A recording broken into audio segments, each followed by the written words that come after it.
வாழ்த்துக்கள். உங்கள பத்தி நம்ம நேயர்கள் கூட ஷேர் பண்ணிக்கோங்க. என்னோட பேர் வந்துட்டு துர்கா. நான் அரசு கவின்கலை கல்லூரியில் 3rd இயர் ஸ்கல்ப்சர் படிச்சுட்ருக்கேன். அப்பா வந்துட்டு கேட்ரிங் அப்புறம் வெஜிடபிள் சேலராக இருக்காங்க. அம்மா வந்துட்டு ஹவுஸ் ஒய்ஃபாக இருக்காங்க. என் கூட பண்ணோம் 4 பேர். இப்போ என்ன படிச்சுட்டு இருக்கீங்க கரண்ட்ல? பிஎஃப்ஏ ஸ்கல்ப்சர் படிச்சிருக்கேன் 3rd இயர். இது வந்து ஒரு 4 இயர்ஸ் கோர்ஸு. இப்போ நான் 3rd இயர் படிச்சுட்ருக்கேன் சிற்பக்கலை துறையில். நிறைய பெயிண்டிங் பண்ணியிருக்கீங்க, டிராயிங் பண்ணியிருக்கீங்க, மணல் சிற்பம் பண்ணியிருக்கீங்க. ஸோ இந்த பயணம் உங்களுக்கு எப்போ ஸ்டார்ட் ஆனுச்சு? எப்படி போயிட்டுருக்கு? இல்லை, நான் 12th படிக்கும் போது ஒரு காம்படிஷன் வந்துச்சு பாபநாசமில். ஸோ ஆர்டிபி காலேஜில், ப்ரைவேட் காலேஜில். ஸோ அந்த ஸ்கூல் ரெஃபர் பண்ணி நான் வரைஞ்சேன். ஸோ அதுக்கப்புறம் வந்துட்டு பிஏ இங்கிலீஷ் வந்துட்டு இதே காலேஜில் படித்தேன். ஸோ அப்போ வந்துட்டு லாஸ்ட் செமஸ்டர் முடிக்க போகும்போது ஒரு மேம் வந்துட்டு கேட்டாங்க, இதை விட உனக்கு இதில் நிறைய ஆர்வம் இருக்கிற மாதிரி தெரியுது, பண்ணுவியா அப்படின்னு சொல்லிட்டு அவங்க ஃபோட்டோஸ் கொடுத்தாங்க. மறுநாள் வரைஞ்சிட்டு வந்து கொடுப்போமே ரொம்ப சந்தோஷமாயிட்டாங்க. இதே ஓகே, நம்மளுக்கு இதுதான் இவ்வளோ நல்லா வருதில்ல அப்படின்ட்டு எனக்கு அது ஃபோக்கஸ் போகல. ஃபஸ்ட்டு ஆர்வம் ஃபுல்லாக இங்கே இருக்கவும் நான் இதே பண்ணுறேன் அப்படின்னு சொல்லிட்டு ஸ்டார்ட் பண்ணது தான். அதுலேருந்து கிட்டத்தட்ட ஒரு 1000+ பெயிண்டிங்ஸ் பண்ணியிருக்கேன். போர்ட்ரேட்ஸுமே பண்ணி கொடுத்துருக்கேன் எல்லாருக்குமே. ஃபஸ்ட்டு இந்த டிராயிங் மேலே உங்களுக்கு ஆர்வம் எப்படி வந்துச்சு மேம்?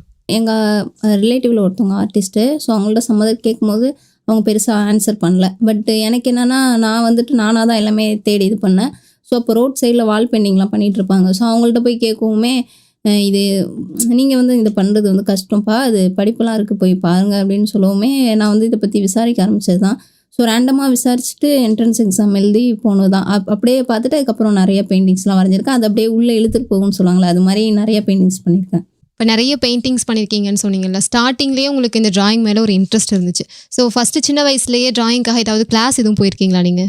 இல்லை, சின்ன வயசுலலாம் கிளாஸ் போகல. பட் ஸ்கூலில் இருக்கும்போதும் சரி, அப்புறம் காலேஜ் வந்துமே நிறைய காம்படிஷனில் போயிட்டு வின் பண்ணியிருக்கேன். ஸோ நிறையா மீடியா இன்ஃப்ளூயன்சர்ஸ் அவங்கள எல்லாமே வரைஞ்சிருக்கேன், டைரெக்டாக பார்த்துருக்கேன். ஸோ அதனால் இன்னொன்று வந்துட்டு கிளாஸ் வந்துட்டு நான் அந்த காலேஜ் போகணும் அப்படின்னு சொல்லிட்டு கேட்கும்போது ஒருத்தவங்களை ரெஃபர் பண்ணாங்க.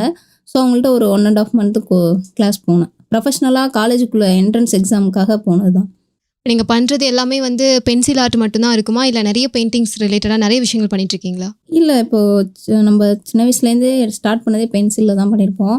ஸோ பென்சில் மட்டும் இல்லாமல் ஒவ்வொரு மீடியமும் ஒன்று இருக்குது. அக்ரிலிக், ஆயில் பெயிண்டிங்கு, அது மாதிரி பென் ஆர்ட்டு. ஸோ அந்த மாதிரி டிஃப்ரெண்ட்டாக இருக்கும்போது இதில் ஏதாச்சும் ஒரு சின்னதாக டிஃப்ரெண்ட் பண்ணுவோன்னு சொல்லிட்டு தமிழ்நாடு பிரச்சனை வந்தப்போ சிஎம் ரெஃபர் பண்ணி தமிழ்நாடு நேமில் அந்த தமிழ்நாடுன்னு வேர்ட்ஸ் பயன்படுத்தி வரைஞ்சிருந்தேன். ஸோ அது நிறைய ரீச் ஆனிச்சு. ஸோ ஓகே, இதை எடுத்து டெவலப் பண்ணிக்கலாம் அப்படின்னு சொல்லிட்டு தான். இதில் நிறைய நான் எல்லா மீடியமும் அட்டன் பண்ணியிருக்கேன். இப்போது நீங்கள் சொன்னீங்கல்ல, ஒரு பேரை மட்டுமே வச்சு ஒரு பெயிண்டிங் பண்ணுறீங்களே, ஃபஸ்ட்டு இந்த ஐடியா உங்களுக்கு எப்படி வந்துச்சு? இது மாதிரி யாரெல்லாம் வரைஞ்சிருக்கீங்க நீங்கள்? ஆக்சுவலி ஃபஸ்ட்டு வேர்ட்ஸ் வச்சு வரையணுன்றது வந்துட்டு என்னோடய ஃப்ரெண்டுக்கு அவங்க என்கேஜ்மெண்ட் ஆக போகுது. ஸோ அவங்க ஹஸ்பண்ட் அவங்களே வரைஞ்சி தர சொல்லியிருந்தாங்க. எப்படி வரைகிறது, இம்ப்ரெஸ் பண்ணணும் சம்திங் அந்த மாதிரி சும்மா நார்மலாக ஆரம்பிச்சது தான். ஓகே, அதை வரைஞ்சி கொடுத்தா நான் பெருசாக எதுவும் இது பண்ணிக்கல. அதுக்கப்புறம் இந்த ஸ்டேட் பிரச்சனை வரும்போது ஓகே, அதுக்கு சப்போர்ட் பண்ணி வரையும்போது நிறைய ரீச் இருந்துச்சு. ஸோ அதை அப்படியே ரெஃபர் பண்ணி போவோம் அப்படின்ற மாதிரி தான்.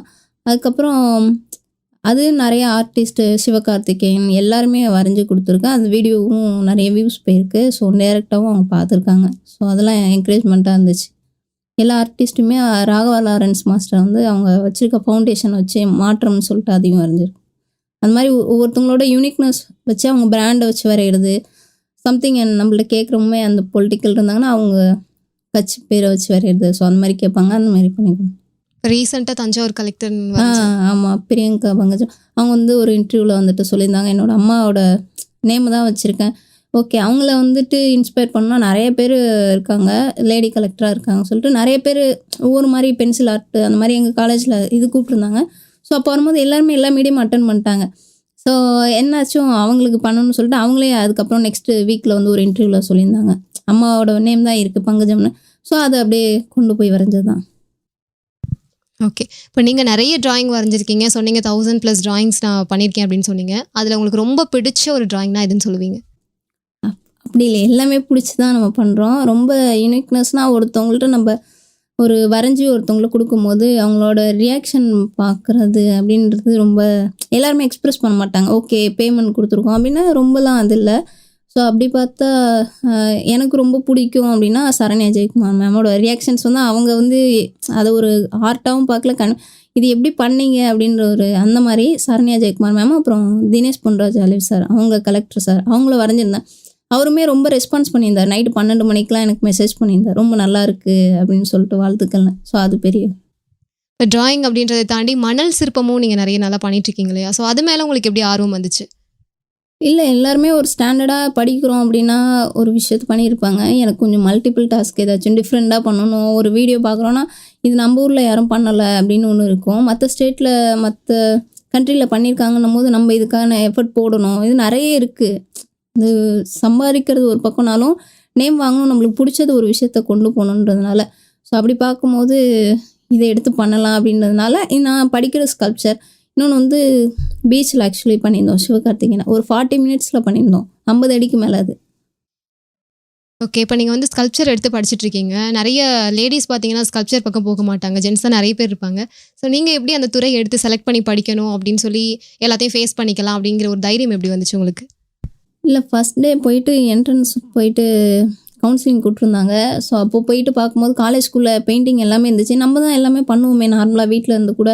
ஸோ இதுக்குள்ளே போயிடக்கூடாது, நம்ம 4 வருஷம் பண்ணுறோம், ஏதோ ஒரு விஷயம் கற்றுக்க தானே வந்திருக்கோம் அப்படின்னும் போது எங்கே பார்த்தாலும் ஸ்டாச்சு இருந்துச்சு. ஸோ ஸ்கல்ப்சர் டிபார்ட்மெண்ட் தனியாக இருக்கும்.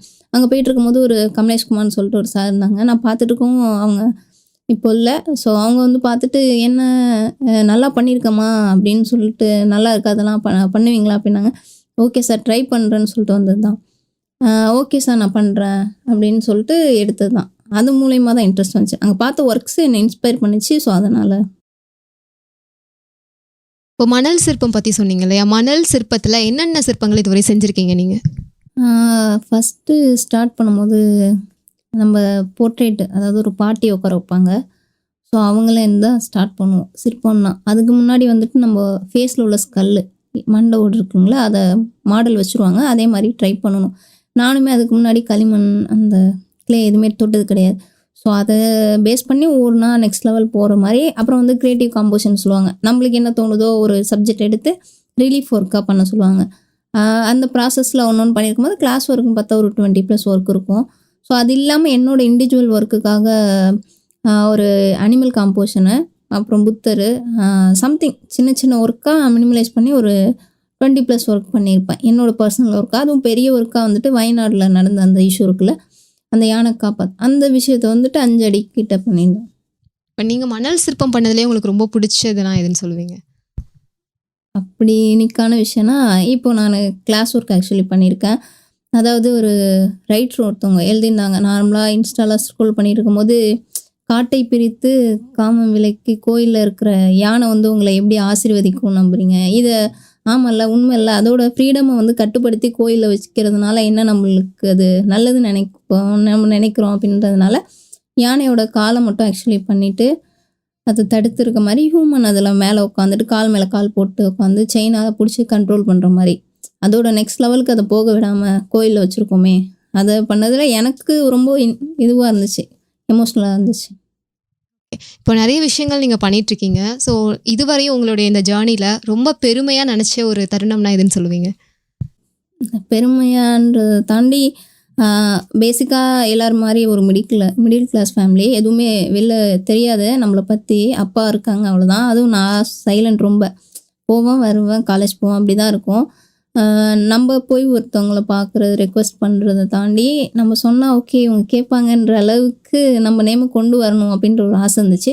ஸோ அப்படி பார்க்கும்போது தினேஷ் சார் வந்துட்டு எங்களை அப்ரோச் பண்ண விதமே ஆக்சுவலி அவர் கலெக்டர் அந்த மாதிரிலாம் இல்லை. ஸோ ரொம்ப ஃப்ரெண்ட்லியாக பேசினாங்க. அப்போ அந்த விஷயம் எதனால் கிடச்சிச்சுன்னும் போது என்னோடய டேலண்ட்டும் என்னோடய ஆர்ட்னால தான் கிடச்சிச்சு. அது ஃபஸ்ட்டே அது ரொம்ப இன்ஸ்பயராக இருந்துச்சு. அதுக்கப்புறம் நான் பார்க்குற ஒரு செலிப்ரிட்டியுமே மீடியாவில் உள்ளவங்க எல்லாருமே வந்துட்டு பேச வந்துட்டு நீங்கள் இன்னும் நிறைய வரணும். ஸோ எனக்கு என்னென்னா நம்ம தெரியறோன்றதை தாண்டி நம்ம ஃபேமிலி தெரியுது, இவங்க தான் எங்கள் அம்மா. ஸோ அந்த எல்லாருக்குமே ஓரளவுக்கு நான் போய் பார்க்குறவங்க எல்லாருக்குமே என்னோடய ஃபேமிலி பற்றி தெரியும். ஸோ அதுவே பெருமையாக தான் இருக்கும். ஏன்னா தெரியாத ஒரு இடத்துல ஒரு வீட்டில் வாடகைக்கு இருக்கும். ஸோ இப்போது சின்ன வீடு கட்டியிருக்கோம் அப்படின்னா ஸ்டாண்டர்டாக இவங்க பொண்ணு அப்படின்றது, அந்த விஷயமே பெருமையானது தான். ஓகே. இப்ப நெறைய பெயிண்டிங்ஸ் பண்றீங்க, மணல் சிற்பம் இதெல்லாம் பண்றீங்க. ஸோ ஒரு நபர பார்த்த உடனே அப்படியே அவங்கள தத்ரூபமா வரையக்கூடிய அந்த ஒரு திறன் அப்படின்றது எப்படி உங்களுக்கு வந்திருக்கு அப்படின்னு நீங்க நினைக்கிறீங்க? இல்ல ஃபர்ஸ்ட்டு பேசிக் தெரியாம வரையும்போது நம்மளுக்குமே அது பெருசா வராது தான். நம்ம போயிட்டு இது நீட்டா கோச்சிங் போம்போது, இல்ல இப்போ நான் எப்படி சொல்றது? ஸ்டார்ட் பண்ணும்போது எனக்குமே அது பெருசா வரல. என்னோட முன்னாடி உள்ளவங்க எல்லாருமே உட்காந்துட்டு பண்ணும்போது அது பயங்கரமா பண்ணுவாங்க. எனக்கு கொஞ்சம் டவுனா தான் இருக்கும். என்ன நம்ம வரையிறோம், இது வரைய தெரில அப்படின்னு. அதுக்கான கோர்ஸ் நம்ம பண்ணும்போது, அது சொல்லிக் குடுத்துருவாங்க. இப்படிதான் காம்போசிஷன் பண்ணணும். இப்படிதான் ஹெட் இவ்வளோ தூரம் இருக்கணும். ஸ்கல் மார்க் பண்ணி வரையிறது. அது ரொம்ப சிம்பிளான மெத்தட் தான். ட்ரிக்ஸ் மாரி தான். கத்துக்கிட்டா இன்ட்ரெஸ்ட் இருக்கவங்க பண்ணலாம். இப்போ சின்ன வயசுலேருந்து ஒரு சின்னதா டிராயிங்ல ஸ்டார்ட் பண்ணி, இப்போ ஸ்கல்ப்சர்லேருந்து அடுத்தடுத்து நீங்க அடுத்த கட்டம் போயிட்டுருக்கீங்க. ஸோ இன்னும் நான் இதெல்லாம் பண்ணணும் அப்படின்னு ஆசைப்படுறேன் அப்படின்னு நீங்க இதெல்லாம் சொல்லுவீங்க?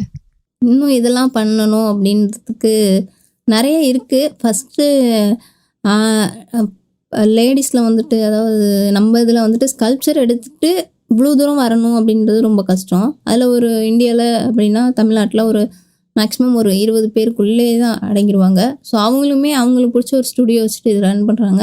பட் நான் இதை எடுத்த நோக்கமே வந்துட்டு இது எல்லாருமே காமனாக ஒரு பண்ணக்கூடிய விஷயம். இதுக்கு மேனுவலாக ஒரு ஹெல்ப் தேவைப்படுது. இப்போ அதுக்கெல்லாமே காம்ப்ளிமெண்ட்ரியாக எல்லாமே சிஸ்டம் வைஸ்டும் எல்லாமே வந்துருச்சு. இப்போது சில சீன்னா மேனுவலானா கையால் தான் பண்ணோம்ல, ஜீப்ரஸ் பண்ணி கொடுக்கும். நம்ம எல்லாமே ஒர்க் பண்ண போகிறோம். ஸோ இதை வந்து அடுத்து வரவங்களுக்கு இதை கீப் பண்ணி கொண்டு போகணும். அதுக்கு நம்ம சொல்கிற அளவுக்கு நம்மக்கிட்ட ஒர்க்ஸ் நிறைய சேர்க்கணும். இந்த சொசைட்டிக்கு தேவையான ஒர்க்கை என்னோட ஆர்ட் ஒர்க் மூலயமாவும் சரி, ஸ்கல்ப்சர் மூலமாக எவ்வளோ கொண்டு போகணுன்றது அது ரொம்ப பெரிய ப்ராசஸ். அதுக்கு நான் ட்ரை பண்ணிருக்கேன். ஓகே. நெறைய செலிபிரிட்டீஸ் நீங்க மீட் பண்றீங்க. நெறைய பேருக்கு டிராயிங்ஸ் ட்ரை பண்ணி குடுக்குறீங்க. ஸோ இதெல்லாம் பண்ணும்போது அவங்களோட எக்ஸ்பிரஷன் பார்க்கும்போது உங்களுக்கு எப்படி ஃபீல் ஆகும்? திடீர்னு சொல்லுவாங்க, நாளைக்கு பண்ணி கொடுங்க அப்படின்னு சொல்லிட்டு. எல்லாருமே அது முடியாதுன்னு தான் சொல்லுவாங்க. அந்த 8 மணி நேரம் கன்சிஸ்டன்சியாக தூங்கி ஆகணும். ஸோ அப்படின்ற ஒரு ஃபீல் இருக்கும். என்கிட்ட வரவங்க எல்லாருமே நாளைக்கு காலைல 10 மணிக்கு, நாளைக்கு காலைல 5 மணிக்கு அப்படின்ற மாதிரி இருக்கும். சரி ஓகே, வர சான்ஸை விடக்கூடாதுனாலும் 3 மணி ஆனாலும் நைட்டு ஃபுல்லாக நம்ம வரைஞ்சிட்டு போயிருப்போம். ஸோ மார்னிங் அவசர அவசரமாக அவங்கள போய் பார்க்கும்போது ரீச் ஆகும்போது அவங்களோட சந்தோஷமே அது வேறு. அது ஃபுல்ஃபில் ஆகிடும். நம்ம எஃபர்ட் போட்டதுக்கு இவங்க இவ்வளோ நம்மளை ரெஸ்பெக்ட்ஃபுல்லாக ட்ரீட் பண்ணுறாங்க, நம்மளை இவ்வளோ இது பண்ணுறாங்கன்னும் போது அந்த கிரெடிட்ஸே ரொம்ப சந்தோஷமானதாக இருக்கும். ஓகே. இப்போ வந்து இந்த ஒரு இளம் வயதிலேயே நீங்க மணல் சிற்பம் பண்றீங்க, டிராயிங் பண்றீங்க. ஸோ இது எல்லாத்துக்குமே உங்களுக்கு ஒரு வழிகாட்டியா இருக்கக்கூடிய நபர்னா யாருன்னு சொல்லுவீங்க? வழிகாட்டின்றதை விட நான் காலேஜ் போனப்போ ஒரு ஸ்டாஃப் மீட் பண்ணேன். ஸோ அவர் பேர் கமலேஷ் குமார் சார். ஸோ அவர் தான் ஹெட் ஆஃப் த டிபார்ட்மெண்ட். அவர் ஆக்சுவலி இப்போ தவறிட்டார். ஸோ அவர் வந்துட்டு என்ன சொன்னார்னா, எடுத்தோடனே பொண்ணுங்க அதை பண்ண முடியாதுன்னு அவர் வாயிலேருந்து வரவே இல்லை. ரெகுலராக வாங்க, உங்களுக்கு தெரிஞ்சதை பண்ணுங்கள், அதை அப்படியே மூவ் பண்ணி கொண்டு போயிடுங்க அப்படின்னு சொல்லிட்டு சொல்லுவோமே, அதுவே பெரிய இன்ஸ்பிரேஷனாக தான் இருந்துச்சு. ஏன்னா கைண்ட் ஆஃப் நீங்கள் இது மட்டும் பண்ணால் போதும், இதெல்லாம் டச் பண்ண வேணாம், இது வரைக்கும் பண்ணிங்க அப்படின்னு அவர் சொல்லவே இல்லை. நீனும் இதை சேர்ந்து பண்ண போகிற அப்படின்றதே ஒரு பெரிய இதாக தான் இருந்துச்சு. ஸோ அவரோட வார்த்தைகள் எல்லாமே நாங்கள் நிறைய எடுத்துக்கிட்டோம். ஸோ அவர் சொல்லியிருக்கிறது ஞாபகம் இருக்குது, நிறையா இன்னும் பண்ணி போகணும் அப்படின்றது தான். அவர் இல்லைனாலும் அவரோட வேர்ட்ஸை கீப் பண்ணி போகணுன்றது தான். ஒரு விமன் அப்படின்னு எடுத்துக்கும்போது அவங்களுக்குன்னு தேர்ந்தெடுக்கக்கூடிய துறைகள்னு சில லிஸ்ட் நம்மக்கிட்ட இருக்குது. இப்போ டீச்சிங், டாக்டர் இந்த மாதிரியான சில துறைகளை தான் தேர்ந்தெடுப்போம். ஸோ இதை தாண்டி நீங்கள் வந்து ஒரு பெயிண்டிங் துறையை தேர்ந்தெடுத்திருக்கீங்க. அதுக்கு உங்களுடைய ஃபேமிலி சப்போர்ட் எப்படி இருந்துச்சு? இப்போ எப்படி இருக்குது? ஃபேமிலி சப்போர்ட்டுன்னொன்னே ஃபஸ்ட்டு பிஏ இங்கிலீஷ் முடிச்சுட்டு சொல்லுவோமே நெக்ஸ்ட்டு டீச்சர் அந்த மாதிரி தான் அவங்களுமே போனாங்க. பிஎட் பண்ண டீச்சர் ட்ரைனிங் போ அப்படின்னும் போது எனக்கு இதுக்குள்ளே வந்துடுச்சு. நான் குயிக்காக ஏஜும் ஒன்று இருக்குது, எல்லாமே இருக்குது. உனக்கு ஒரு 6 மாதம் டைம் தரேன், அதுக்குள்ளே நீ காலேஜ் போனால் அது உன்னோட லக்கு. ஏன்னா அது ப்ரைவேட்டாக படிக்கணும், நிறைய செலவாகும். நம்ம நினைக்கிறத விட 10 lakhs கிட்ட ஆகும். அந்தளவு சப்போர்ட் பண்ணுற ஃபேமிலியோட சுச்சுவேஷன் என்னோடது இல்லை. ஸோ நான் சொல்லும் போது ஓகே, நான் எப்படியாச்சும் அட்டன் பண்ணி என்ட்ரன்ஸ் பாஸ் பண்ணி போயிடுவேன். எனக்கு என் மேலே நம்பிக்கை இருந்துச்சு. அப்படி இப்படி பண்ணி என்ட்ரன்ஸ் போய் காலேஜ் போயாச்சு. அதுக்கப்புறம் 4 வருஷம். இந்த 4 வருஷம் படிக்க போகிறோன்னே படிக்கணுன்னும் போது எல்லாருமே கொஷின் பண்ணது, என்ன மேரேஜ் பண்ணலை, எப்படி படிக்க வைக்கிறீங்க அப்படின்னும் போது, ஆக்சுவலி நான் உண்மை சொல்லணும்னா எனக்கு அண்ணா இருக்காங்க. ஸோ அவங்களுமே ஒரு நார்மலான ஒர்க் தான், படிச்சுட்டு வீட்டு சுச்சுவேஷனால் போயிட்டுருக்காங்க. சில கடன் தானே, ஆனால் நான் தான் என் ஃபேமிலியை சப்போர்ட் பண்ணிட்டே இருக்கேன் இப்போ வரைக்கும். ஸோ அது அவங்க வந்து அதை இது பண்ணல. எனக்குமே சில இன்னும் நிறைய போக எனக்கு ஒரு வழி தெரிஞ்சிருச்சுன்னா அந்த எல்லை என்ன இருக்குன்னு போய் பார்க்கணுன்னு தோணல. அந்த க்யூரியாசிட்டி இன்னும் போயிட்டே இருக்கணும், அங்கே என்ன இருக்குது தெரிஞ்சுக்கணும். ஸோ அதனால் அவங்க இப்போ பேசுறது கிடையாது. நான் இன்னும் நிறைய என் ஃபேமிலியை சப்போர்ட் பண்ணிட்டு இருக்கிறதுனால அவங்களுக்கு பெரிய பிரச்சனையாக நான் தெரிஞ்சதில்லை. உங்களுடைய எவ்வளோ அளவுக்கு நீங்கள் வளர்ந்து வந்துட்டுருக்கீங்க அப்படின்னா, உங்களுடைய வளர்ச்சிக்கு உறுதுணையாக இருக்கக்கூடிய பக்கமளபா இருக்கக்கூடிய ஒரு நபர்னா யாருன்னு சொல்லுவீங்க? எங்கள் சின்ன அண்ணாவும் என்னோட தங்கச்சியும் தான். பிகாஸ் எங்கே போகணுன்னாலும் டக்குன்னு நைட்டு 7 மணிக்கு மீட்டிங் இது மாதிரி பண்ணி தருவீங்களா, இங்கே ஒரு 1 வீக்கில் முடிச்சு தருவீங்களா அப்படின்னு கேட்கும்போது ஃபஸ்ட்டு எடுத்தோடனே ஃபோன் பண்ணுறதே எங்கள் அண்ணாவுக்கும் என் தங்கச்சிக்கும் தான் இருக்கும். இங்கே இது இருக்குது, நீங்கள் முன்னாடியே போய் பார்த்துருங்க, நான் காலேஜில் இருக்கேன், இந்த மாதிரி போய் பண்ணலாமா அப்படின்னும் போதே அவங்க சொல்லிடுவாங்க, இங்கே இந்த மாதிரி இருக்குது போகலாம் அப்படின்ற மாதிரி. ஸோ அவங்களால தான் நான் இந்த அளவுக்கு வந்திருக்கேன். ஏன்னா நம்ம பண்ணிடுறோம், அந்த டைமிங்க்கு போகணும். ஸோ அவ்வளோ பெரிய செலிப்ரிட்டி நம்ம வந்து வெயிட் பண்ண வைக்க முடியாது, அவங்க சொன்ன டைமுக்குள்ளே போய் பார்க்கணும் அப்படின்ட்டு தான் எல்லா இடத்துக்குமே எங்கள் சின்ன நான் கேசவன்னு சொல்லிட்டு. ஸோ அவர் டிப்ளமோ முடிச்சுட்டு வீட்டுக்காக மார்க்கெட்டில் ஒர்க் பண்ணிருக்காங்க. என் தங்கச்சி MBA படிச்சுட்ருக்காங்க கரஸில். ஸோ அவங்க தான். இப்போ வால் பெயிண்டிங்லாம் நீங்கள் நிறைய பண்ணிட்டுருக்கீங்கல்ல, அதை பற்றி கொஞ்சம் ஷேர் பண்ணிக்கோங்க. வால் பெயிண்டிங் வந்துட்டு ரேண்டமாக வீடியோ பார்த்துட்டு ஒருத்தவங்க சிங்கப்பூர் ஆக்சுவலி அந்த ஓனர். ஸோ அவர் வந்துட்டு கேட்கும்போது என்ன பண்ணுவீங்களா அப்படின்னு ஃபஸ்ட் டவுட்டாக கேட்டாங்க. ஓகே சார் ட்ரை இப்போ நாங்கள் பண்ணியிருக்கோம், பட் உங்களில் அது பெரிய ஏரியா வேறு கவர் பண்ணணும் சொல்கிறீங்க, சரி நான் ட்ரை பண்ணுறேன் சார் அப்படின்னு சொல்லிட்டு பண்ணது தான். பட் அவருக்கு நாங்கள் பண்ணி கொடுத்தது அவர் நினைக்காத முடியாத அளவுக்கு நாங்கள் பெட்டராக பண்ணி கொடுத்துருக்கோம். அவர் ரொம்ப சந்தோஷப்பட்டார். இப்போ இந்த வால் பெயிண்டிங் அப்படின்னு எடுத்துக்கும் போது அதுவும் நம்ம பண்ணலாம் அப்படின்ற ஒரு இன்ட்ரெஸ்ட் எப்போ வந்துச்சு உங்களுக்கு? இல்லை, நம்ம வீட்டில் ஃபஸ்ட்டு இந்த குழந்தைங்கள கிறுக்குனா கிறுக்கக்கூடாது அப்படின்னு சொல்ல பெரிய தப்பு. லெஃப்ட் ஹேண்ட் யூஸ் பண்ணாலும் தடுக்கவும் கூடாது. ஏன்னா பேசிக்காகவே artist most of them left handle தான் அந்த க்யூரியாசிட்டி வரும். குழந்தைங்க எல்லா சாக்கையும் எடுத்து கிறுக்கும், நம்ம இது பண்ணக்கூடாது அப்படின்னு சொல்லிடுவோம். அந்த செவுத்தில் கிறுக்கிறதுன்றது வந்துட்டு அங்கேருந்தே ஸ்டார்ட் ஆகிடும். நம்ம அதை வந்து டிஸ்ரெஸ்பெக்ட் பண்ணி அது வேணாம் அழைச்சிருவோம். சம்திங் நம்ம ரெண்ட்டுக்கெலாம் இருந்தோம்னா ஓனர் ஹவுஸ் ஓனர் இருப்பாங்கட்டு, ஆனால் அவங்க நம்ம இதுவே சொந்த வீடாக இருக்குது அப்படின்னா அவங்க வரைகிறாங்கன்னா அதை ஒரு 5 வருஷமாவது அதை கீப் பண்ணணும். அந்த குழந்தை வளர்ந்து வந்து இதெல்லாம் நீ சின்ன வயசில் பண்ணதுனோடனே ஓ இது பண்ணியிருக்கோம், அப்போ அதுலேயே இன்னொன்று பண்ணுவோம், அந்த க்ரியேட்டிவிட்டி நாலேஜ் வரும், அந்த ஏஜுக்காக வரும், அப்படியே டெவலப் பண்ண. அப்படி தான் நான் வந்துட்டு ஒரு 10th முடிச்சுட்டு இருக்கும்போது சேகுவாரா ஃபோட்டோ வந்துட்டு 10 அடிக்கு ஒரு சின்ன நார்மல் அக்ரிலிக் டப்பா எடுத்து நானாக ஸ்டார்ட் பண்ணேன். அது பயங்கரமாக ஆக்சுவலி சேகுவாரா பண்ணும்போது அந்த தெருவில் உள்ள சின்ன பசங்க பெரியவங்க எல்லாம் பார்த்துட்டு பெரிய இவங்க பெரிய ஆள் இவர் அப்படின்னு சொல்லிட்டு அதை பற்றி பேசும்போது எனக்கு இன்னும் இன்ஸ்பயர் ஆகி சந்தோஷமாக இருந்துச்சு. இப்போ எத்தனை வால் பெயிண்டிங் பண்ணியிருப்பீங்க நீங்கள்? ஒரு 3 ஸ்கூல் பண்ணியிருக்கோம், கவர்மெண்ட் ஸ்கூலு பண்ணி கொடுத்துருக்கேன். அது இல்லாமல் ஒரு 2 ஏரியா கவர் பண்ணியிருக்கோம், பெரிய பெரிய ஏரியா. ஓகே. இப்போ வந்து ஒரு பெண்ணாக இந்த பெயிண்டிங் துறையை நீங்கள் செலக்ட் பண்ணி உங்களுடைய பயணம் போயிட்டுருக்கு. மணல் சிற்பம் பண்ணிகிட்ருக்கீங்க, நிறைய வால் பெயிண்டிங் பண்ணிகிட்ருக்கீங்க. ஸோ இந்த கலைத்துறையில் உங்களுடைய பயணம் எப்படி இருக்குது? எல்லா இடத்துலையுமே பிரச்சனை இருக்க தானே செய்யும். நம்ம கரெக்டாக ஒரு இடத்துக்கு போகணுன்னா நிறையா ஸ்ட்ரகிள்ஸ் இருக்க தான் தெரியும். நம்ம அதுவும் ஸ்பெஷலாக தெரியும், நிறைய விஷயம் பண்ணுறோன்னா எல்லாமே ஒரு பக்கம் இருக்கும். எப்படி இந்த குயிக்கான ஏஜில் இவ்வளோ விஷயம் பண்ண முடியும்னு ஒன்று இருக்கும். ஸோ எல்லா ஸ்ட்ரகிள்ஸும் இருந்தாலும் நம்மளுக்கு தேவை இந்த கடைசியாக என்ன இருக்குதுன்னு போய் தெரிஞ்சுக்கணுன்ற ஒரு க்யூரியாசிட்டி இன்னுமே இருந்துகிட்டே இருக்குது. அதனால் பெருசாக ஓகே இந்த பிரச்சனையா ஓகே பார்த்துக்கலாம், நம்ம அடுத்து மூவ் பண்ணி போயிடலாம், அடுத்த பிரச்சனை இதை விட பெருசாக வந்தாலும் அதையும் மூவ் பண்ணி போயிடலாம் அப்படின்ற ஜாலியாக போயிட்டுருக்கு. ஓகே. இப்போ உங்களுடைய இந்த ஜேர்னியில் பார்த்தீங்கன்னா ஏதாவது கண்டிப்பாக ஒரு பெரிய சவால்லாம் சந்திச்சிருப்பீங்களா? ஏன்னா ஒரு பொண்ணாக இருந்துட்டு இவ்வளவு பண்ணுறது ஒரு பெரிய விஷயம் தான். ஸோ நீங்கள் சந்திச்ச ஒரு பெரிய சவால்னு எதை சொல்லுவீங்க? எப்படி கிராஸ் பண்ணி வந்தீங்க? அது ஒரு ஸ்கூல் பெயிண்டிங் தான் ஸ்டார்டிங். எங்களுக்கு எதுவுமே தெரியாது, வால் பெயிண்டிங் போயிட்டோம். ஸோ நிறைய நாங்கள் எக்ஸ்பெக்ட் பண்ண அமௌண்ட் வந்துட்டு கிடைக்கல மீன்ஸ் அவங்க ஒரு சின்ன பிரச்சனை பண்ணிட்டு சின்ன பசங்க தானே அப்படின்ற மாதிரி சொன்னாங்க. பட் எங்கள் ஒர்க் வந்துட்டு எல்லாத்தையும் ஷோ பண்ணாங்க. ஈவன் கலெக்டர் வரைக்குமே அந்த ஒர்க்லாம் நல்லா இருக்குன்னாங்க. பட் அமௌண்ட் வைஸ் நாங்கள் எக்ஸ்பெக்ட் பண்ணது கிடைக்கல. பட் நாங்கள் அதை விட்டுட்டோம். நெக்ஸ்ட்டு மூவ் பண்ணி இப்போது அடுத்த ஸ்கூல் பண்ணும்போது அது பெட்டராக இருந்துச்சு. வேறு ஒருத்தவங்க அதை நல்லா அப்ரோச் பண்ணி கொண்டு போனாங்க. இப்போ வந்து நீங்கள் ஒரு டிஃப்ரெண்ட்டான ஃபீல்டில் ஒர்க் பண்ணிகிட்ருக்கீங்க அப்படின்றதுனால ஒரு பெண்ணாக மற்ற பெண்களுடைய வளர்ச்சிக்கு நீங்கள் சொல்லக்கூடிய தகவல்னால் என்னவா இருக்கும்? இல்லை, இப்போது என்னோடய காலேஜ்லேயுமே ஜூனியர்லாம் இருக்காங்க. ஸோ அவங்களுமே சொல்லுவாங்க எனக்கு இது மாதிரி பண்ண தான் இன்ட்ரெஸ்ட்டாக இருக்குது, இதுக்குள்ளே இருந்தாலும் இதில் ஃபோக்கஸ் பண்ண முடியல அப்படி தான் சொல்லுவேன். நான் என்ன சொல்ல, கிளாஸ் ஒர்க்கு அது அப்படியே அவங்களுக்காக நம்ம ஒரு விஷயம் பண்ணுறோம் அக்கனாமிக்காக அதை பண்ணிவிட்டு நம்மளோட ரெஸ்பான்சிபிள் அதை நம்ம பண்ணிடுறோம். ஸோ அடுத்து நம்ம வந்து இந்த 4 இயர்ஸ்க்கு அப்புறம் நம்ம கம்ப்ளீட் பண்ண வேண்டியது நிறையா இருக்குது. ஃபேமிலியாகவும் சரி, ஒர்க் வைஸாகவும் சரி. இப்போ நம்ம அதுக்கான ஸ்டெப்பை இப்போலேருந்தே மூவ் பண்ணி கொண்டு போனால் தான் நம்ம ஒரு விஷயம் பண்ண முடியும். அதனால் என்கிட்டயுமே இப்போ சொல்லுவாங்க, அக்கா இந்த மாதிரிலாம் எனக்கு பண்ண தான் இன்ட்ரெஸ்ட் இருக்குது, இது மாதிரி பண்ணிகிட்ருக்கேன். ஸோ அதனால் அவங்களுமே நான் கொண்டு போயிடுவேன், இது பண்ணுங்கள் ஒரு விஷயம் எனக்கு தெரிஞ்சதை ஷேர் பண்ணுவேன். இதெல்லாம் பிரச்சனை இல்லை, இதெல்லாம் பார்த்துக்கலாம், இதை விட இன்னும் இருக்குது, நீங்கள் அப்போ இதெல்லாம் பிரச்சனை ஃபேஸ் பண்ணணும். அப்போலாம் நம்ம ப்ரோக்ராமை கேட்டுட்ருக்க பெண்கள் நிறைய பேர் இருப்பாங்கல்ல, அவங்களுக்கு நீங்கள் என்ன சொல்ல நினைக்கிறீங்க? அவங்களுக்குன்னு ஒரு துறை பிடிச்சிருக்கும். ஸோ என்ன சுச்சுவேஷன் வந்தாலும் நம்ம ஒரு ஸ்டாண்டர்டாக இருந்தால் கண்டிப்பாக ஃபேமிலி சப்போர்ட் பண்ணுவாங்க. நம்ம எந்த அளவுக்கு அவங்களோட உண்மையான அன்புக்கும் சரி எல்லாத்துக்கும் கரெக்டாக இருந்து நம்ம ஒரு பாயிண்ட் போகணும் அப்படின்னு நினைக்கிறோன்னா, அதுக்கு ட்ரூத்ஃபுல்லாக இருந்தோன்னா, எல்லாமே ஜென்யூனாக இருந்தோன்னா எல்லாமே அவங்களும் சப்போர்ட் பண்ண ஆரம்பிச்சிடுவாங்க. ஃபஸ்ட்டு நம்மளை நம்பணும். ஃபஸ்ட்டு எல்லாருமே நம்ப மாட்டாங்க. நீங்கள் தான் ஃபஸ்ட்டு ப்ரைஸ் யாருமே கொடுக்க மாட்டாங்க. ஸோ நம்ம லாஸ்ட்டாகவே வந்தால் கூட நம்ம தான் ஃபஸ்ட் வாங்கின மாதிரி ஃபீல் பண்ணிட்டு இன்னும் ஒரு 5 வருஷம் மூவ் பண்ணோன்னா அந்த இடத்துக்கு நம்ம போயிடலாம். அதுதான். ஓகே. இப்போ இதுவரையும் பார்த்தீங்கன்னா, நம்ம அதிரை எஃப்எம் நேயர்கள் கூட உங்களுடைய பயணம் பற்றியும் நிறைய நல்ல விஷயங்களை எங்கள் கூட ஷேர் பண்ணிக்கிட்டீங்க. இப்போ ஃபைனலாக நம்ம அதிரை எஃப்எம் நேயர்களுக்கும் அதிரை எஃப்எம்க்கும் நீங்கள் என்ன சொல்ல நினைக்கிறீங்க? ஃபஸ்ட்டு அதிரை எஃப்எம் டீமுக்கு ஃபஸ்ட்டு ரொம்ப நன்றி. ஏன்னா இவ்வளோ நேரம் வந்துட்டு எங்கள் கூட டைம் ஸ்பெண்ட் பண்ணி என்னை பற்றி தெரிஞ்சுக்கிட்டு எனக்காக ஒரு சப்போர்ட் வந்து நீங்கள் பண்ணியிருக்கீங்கன்னும் போது அதுவே பெரிய விஷயம். இதை பார்க்குற எல்லாருக்கும் கண்டிப்பாக எல்லோரும் அதிரை எஃப்எம் கேளுங்க. ஸோ நிறைய பேரை சப்போர்ட் பண்ணிருக்காங்க. நிறைய ரீச் ஆகணும்னு சொல்லிட்டு இன்னொன்று வந்தது.